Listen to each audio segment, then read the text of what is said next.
If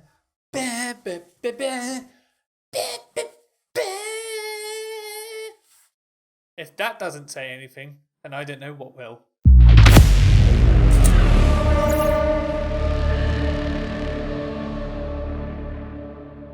Man of Steel is a origin story. Now it has two timelines. You've got the present timeline where you have Superman or Clark as an adult, discovering his abilities, discovering his home, discovering his origin, and discovering his culture. And then you've got the flashback scenes to him as being a child, and him being a teenager, and what he had to deal with. Actually does some really cool things with that, where you see Superman as a child seeing like X-rays and soup of like people, and imagine how terrifying that is as a kid. I would say Zac Snyder done a really good job of showing Superman being the most human of us all, which is absolutely brilliant.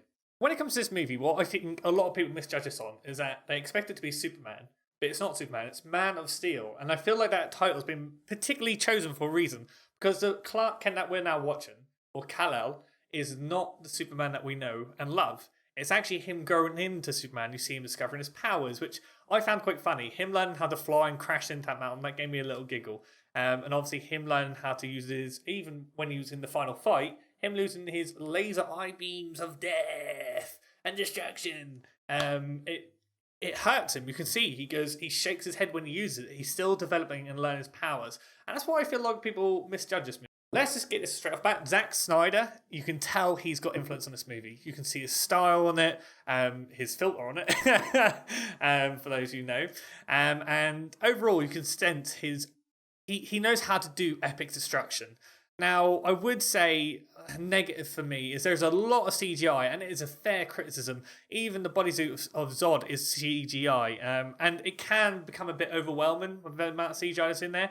Now, when it comes to the cities being destroyed, and now obviously it's kind of hard to do mass destruction without CGI these days because it's so much cheaper and a better option.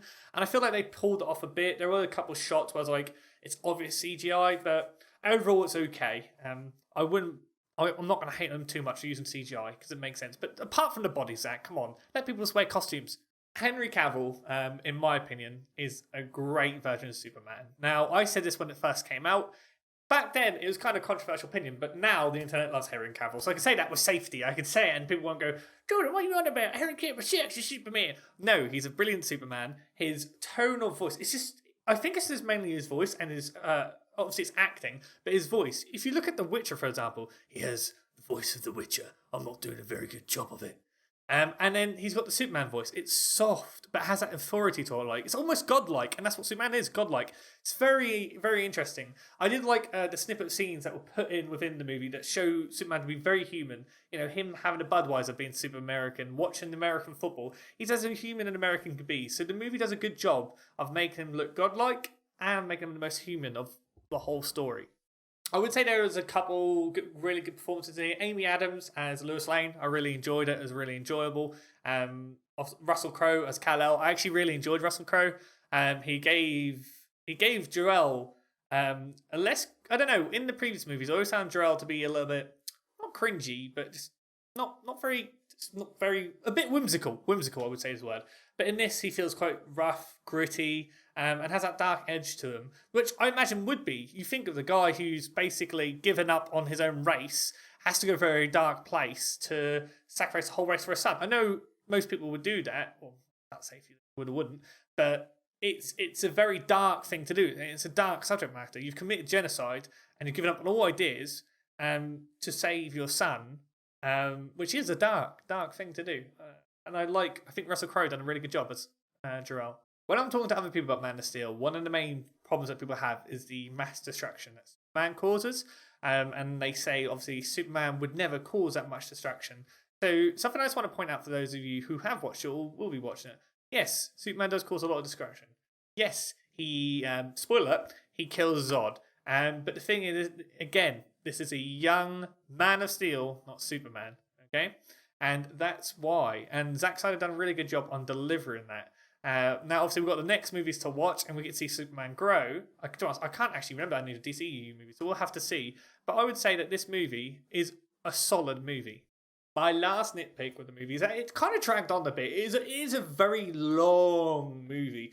2 hours, 24 minutes runtime, but it felt even longer for me. I feel like the scene where they're destroying Earth, it was a bit prolonged. Like the first half was really strong for me. First half is what I enjoyed a lot. Discovering Superman, him discovering who he is, learning about the lore and the background and the world building. Super good. But the last half kind of faltered because it was too long. There was too many side characters we didn't care about, like Zod's right-hand lady and some other character, and it was very prolonged. But otherwise, it was a good movie. One last thing I want to highlight, and something we have to talk about within superhero movies, like overlooked, is the action scenes. Action scene wise, my favourite action scene is actually irrelevant side character right-hand lady. She actually gets a cool action scene against the human soldiers. You get to see how powerful Kryptonians are. As she whizzes past all the soldiers and beats them all up, and it's really cool to see. It reminds me of like Neo from the Matrix, his speed against the agents, and it was really cool. But I would say the action scenes between Zod and Superman were lacking, really. It was just loads of CGI, and you didn't get to see much. It didn't progress the story in any way, apart from the last part, and I feel like it lacks. I feel like the action scenes within this movie are a bit hit and miss, but it's still, again, okay.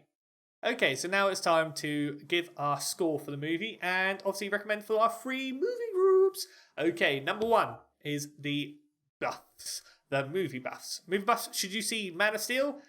Not really, you don't have to. It's not Oscar worthy, it's not Emmy worthy, it's not anything really. It's a good, fun movie. So if you're a movie buff and you're wondering, is there anything I can learn from this movie? Well, hey, if you want to get an actions movie, maybe, but overall, no. Next one, fun. People who just want to watch a movie for fun, just want something on, a good time. Yes, Man of Steel is a great time. Learn about the Man of Steel. As long as you're into superhero movies, or even action movies, you're going to have a good time with it. I would say that you need to, obviously, prepare that it is quite long. So yeah, as long as you're ready for a long journey, you'll have a lot of fun with it. Number 3, which is superhero movie genre. So within the genre, superhero genre. Should we say superhero genre or action genre? We'll say superhero genre because it is a superhero movie. Now, the superhero genre is quite inflated now. Saturated. That's the word. Saturated now.